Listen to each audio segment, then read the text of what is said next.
भारत के प्रथम प्रधानमंत्री जवाहरलाल नेहरू बहुआयामी प्रतिभा के धनी थे। नेहरू ने कई लोकतांत्रिक स्वायत्त संस्थाओं का गठन किया। भारत की विदेश नीति के जनक रचनाकार जवाहरलाल नेहरू थे। कहा जाता है उन्होंने लगभग अकेले ही इस नीति दस्तावेज का प्रारूप बनाया था। नेहरू जी ने अपने 17 वर्ष के प्रधानमंत्रित्व काल में विदेश मंत्री का पद भी अपने ही पास रखा और इस तरह सबसे ज्यादा वर्षों तक विदेश मंत्री बने रहने का रिकॉर्ड भी उनके नाम है।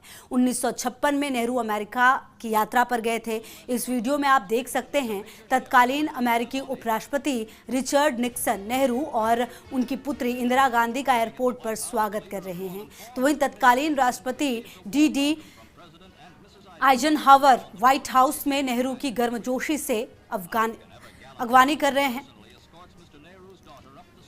नेहरू जी ने अपने कार्यकाल में बहुत से राष्ट्रीय अध्यक्षों को व्यक्तिगत मित्र बनाया था और यही कारण था कि वे अमेरिका और सोवियत संघ की लड़ाई के बीच पिसते हुए राष्ट्रों का एक गुट निरपेक्ष संगठन बनाने में सफल रहे थे।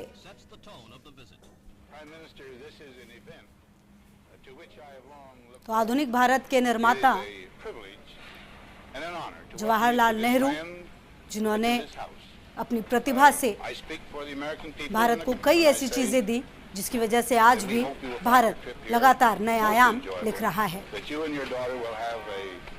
पुण्यतिथि है आज और कई ऐसे राष्ट्रीय अध्यक्ष जिनको अपना मित्र बनाया पंडित नेहरू ने, जिसका कि कहीं ना कहीं लाभ एक देश के तौर पर भारत को मिला।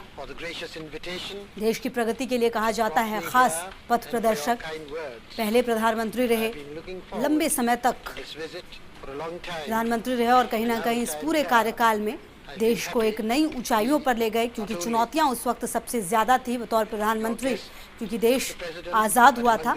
ऐसे में कई तरह की परेशानियां थी।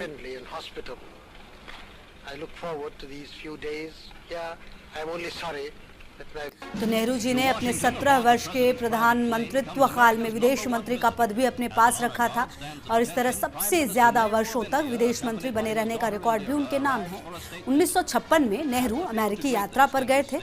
जैसा कि इस वीडियो में आप देख सकते हैं, तत्कालीन अमेरिकी उपराष्ट्रपति रिचर्ड निक्सन नेहरू और उनकी पुत्री इंदिरा गांधी का एयरपोर्ट पर स्वागत कर रहे हैं। तो वहीं तत्कालीन राष्ट्रपति डी आइजनहावर व्हाइट हाउस में नेहरू की गर्मजोशी से अगवानी कर रहे हैं। नेहरू जी ने अपने कार्यकाल में बहुत से राष्ट्रीय अध्यक्षों को व्यक्तिगत मित्र बनाया था और यही कारण था कि वे अमेरिका और सोवियत संघ की लड़ाई के बीच पिसते हुए राष्ट्रों का एक गुट निरपेक्ष संगठन बनाने में भी सफल रहे थे। तो आम लोगों के बीच में काफ़ी लोकप्रिय थे और अपनी विदेश नीति के लिए भी ज़बरदस्त तरीके से जाने जाते थे और यही वजह था, आप समझ सकते हैं कि विदेश मंत्री का पद भी उन्होंने अपने पास ही रखा था, क्योंकि वो समझते थे कि जब देश आज़ाद हुआ है ऐसे में ये कितना नाजुक वक्त है।